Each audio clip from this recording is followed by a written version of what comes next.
Señal directa. Se requiere una norma oficial mexicana para la organización de elecciones. Es de lo que platicamos a continuación con Guillermo Alcaraz Cruz, presidente del Instituto Electoral y de Participación Ciudadana. ¿Cómo estás? Buenas tardes. Bien, ¿cómo estás? Qué gusto saludarte. Igualmente. A ver, pues resulta que la Secretaría de Economía emite esta convocatoria, una consulta pública para el establecimiento de una norma mexicana para la organización de elecciones en México. Pues, ¿tu opinión, Guillermo Alcaraz? Bueno, mira, no tengo todos los elementos para opinar con todos los alcances que debería. Sin embargo, a partir de esta publicación, que es un extracto solamente de lo que pretenden sujetar a una consulta, hay que decirlo, advierto dos cosas, ¿no? Que no es una autoridad la que emite el proyecto, que es una asociación civil, y por otro lado que no reviste un carácter oficial, que es una norma mexicana, cuyos alcances, bueno, solamente son para efecto de la aplicación voluntaria de esta norma. Habría que decir, pues, que nosotros tenemos nuestros límites para la actuación en la Constitución, y fuera de esos límites no es posible que alguna entidad, ya sea pública o privada, pudiera sujetarnos en la actuación.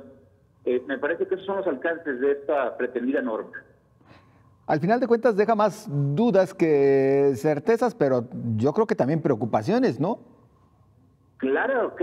Cada iniciativa que pretenda fijar límites a nuestra actuación, sujetarnos a determinados parámetros, por supuesto que es preocupante, ¿no? Al final me parece que la naturaleza autónoma de nuestras instituciones obedecen a una garantía que tenemos de frente a la ciudadanía de no sujetarnos a alguna cuestión que no sea la propia Constitución. Entonces, cada nuevo intento de fijar estos parámetros para que nosotros ajustemos nuestra actuación, pues necesariamente violenta esa autonomía, que insisto, es una garantía ciudadana de que nosotros vamos a conducirnos al margen de cualquier interés que pudiera impactar en el desarrollo de un proceso electoral principalmente. En la Constitución, bueno, ya está considerado, también tenemos la Ley General de Instituciones y Procedimientos Electorales, una norma en que cambiaría las cosas.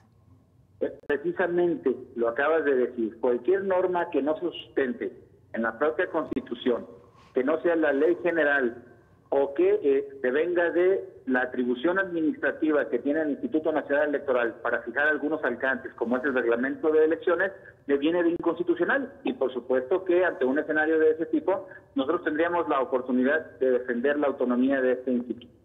Y bueno, no vemos un escenario de ese tipo, insisto, me parece que esta norma no exige que los institutos actuemos de conformidad con ella.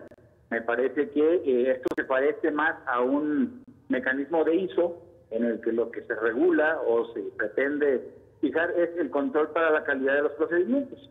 Sin embargo, además, esta parte de la evaluación de los institutos, bueno, se sujeta a los resultados que presentamos, a la validez de los procesos que organizamos, y me parece que hay demasiados precedentes que aseguran que efectivamente los institutos funcionamos de la mejor manera y rendimos las cuentas que debemos de rendir. A ver, es que cualquier tipo de ordenamiento que venga de otros ámbitos, que no provenga de esta ley ya referida y que no empate con la Constitución o emane de la misma, pues insisto, perdón, Guillermo Alcaraz, parece que no tiene siquiera sentido o razón de ser. La verdad de las cosas, digo, yo sé que ustedes desde los órganos electorales deben comportarse con respeto, pero no aprecian, no perciben por ahí algún tufo de intentonas, de meterle las manos a la regulación de los órganos electorales, pero ni siquiera por las vías indicadas, como lo podría hacer en todo caso el Congreso de la Unión. Bueno, esa es una lectura y me parece que alcanza a leerse de esa manera, porque si bien no nos va a obligar, sí podría fijar algunos parámetros para que algunos interesados comiencen a revisar nuestra actuación precisamente a la luz de los límites que se fijen en esta norma.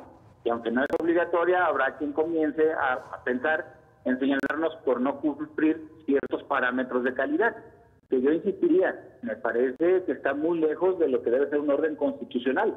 Al final, tratar de sujetarnos a cualquier ordenamiento que no sea los derivados de la propia Constitución, pues por supuesto que rompen con la necesidad que tenemos la ciudadanía de tener a un organismo que ejerza con plenitud la autonomía, esto es, independencia de nuestras decisiones, sin sujetarnos a las presiones que pudieran derivar de este tipo de límites que se sigan a través de estas normas que de ninguna manera surgen de una autoridad.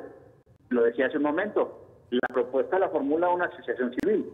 Entonces, por supuesto que podría ser una lectura la que comentas, yo no me comprometo con ella en este momento, pero ya el tiempo nos dirá de qué se trata este intento de fijar algunos límites para la actuación de los institutos. ¿Qué organización civil es la que la plantea? Mira, creo que es el Instituto Nacional de Metrología. Ajá. No lo tengo aquí conmigo, pero... Que depende de la Secretaría de Economía. Es el título de este organismo privado. Ajá.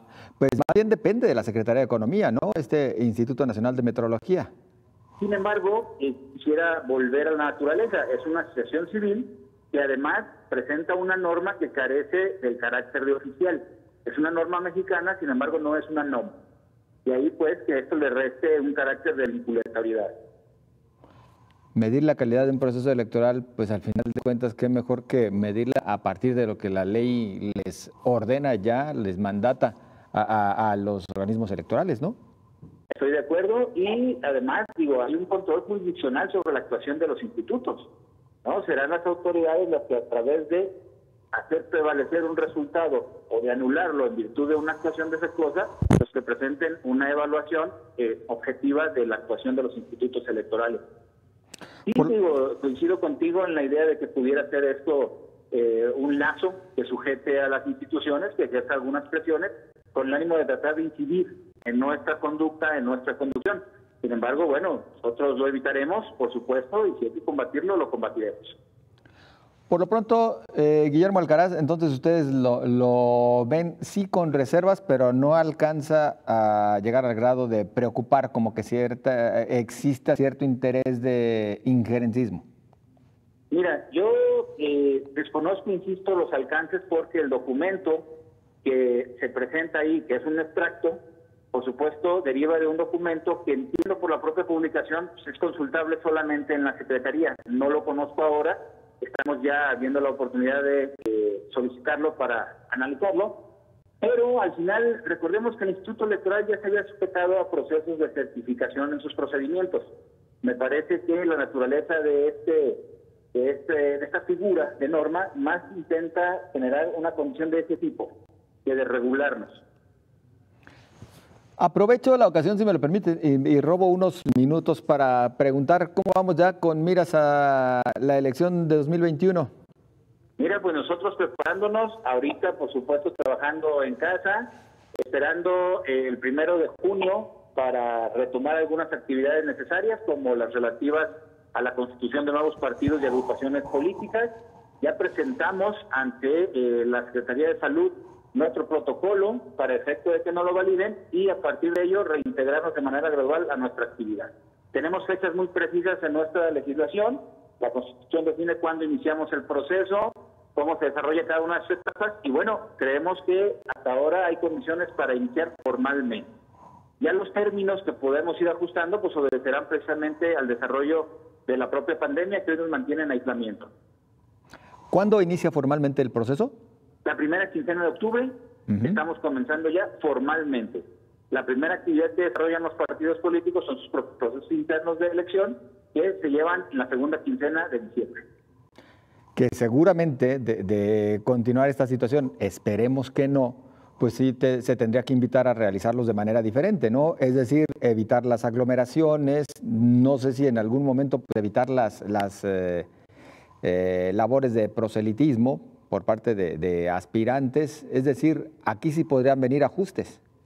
Sí, necesariamente, y existe en la propia ley alguna disposición que nos permite llevar a cabo estos ajustes, ¿no? Que por supuesto estarían más que justificados. Por ejemplo, la modificación de plazos. Nosotros tenemos la atribución siempre y cuando no impactemos directamente en el sano desarrollo del proceso. Entonces, entraremos en un proceso de este análisis. Por supuesto, esperamos que la pandemia concluya para poder entrar a un proceso con la oportunidad de que cualquiera pueda expresarse de la manera más amplia y pueda desarrollar sus actos de campaña, pero si no es así, tenemos algunas atribuciones que nos permiten regular la manera en que se va a desarrollar el proceso. Guillermo Alcaraz, a propósito de la pandemia y también la situación que se vive en materia económica, pues hemos visto que existe necesidad por parte de cantidad importante de familias que se han quedado sin actividad y sin un ingreso.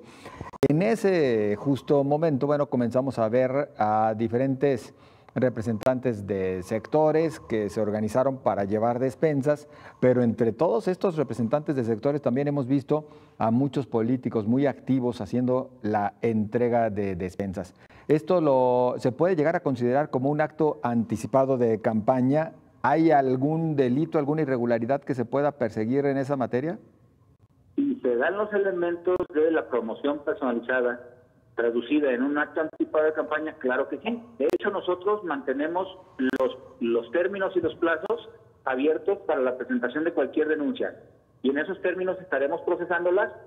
Entregaremos una medida cautelar si encontramos elementos que nos lleven a presumir la comisión de una conducta, y tendremos integrado el expediente para remitirlo al tribunal en cuanto ellos también reintegren sus actividades. ¿En este momento reciben este tipo de denuncias? Sí, claro, estamos abiertos. El último acuerdo que tomamos en el que suspendimos el resto de las actividades y términos, dejamos solamente vigentes a estos que obedecen a la necesidad de estar en condiciones de recibir alguna denuncia que se dé en virtud de algún acto que pudiera generar una promoción indebida, un acto anticipado de campaña. ¿Y ya se han dado algunas denuncias al respecto? No hemos recibido ninguna, debo de decirlo, y una vez que recibamos, le tocará a la Comisión de Quejas y Denuncias analizar la posible comisión de esas conductas a través de los elementos que debe de reunirse. ¿Necesariamente se requiere denuncia, es decir, no se puede perseguir de oficio? Mira, podríamos, pero la verdad es que tenemos una limitación importante al Instituto en términos estructurales.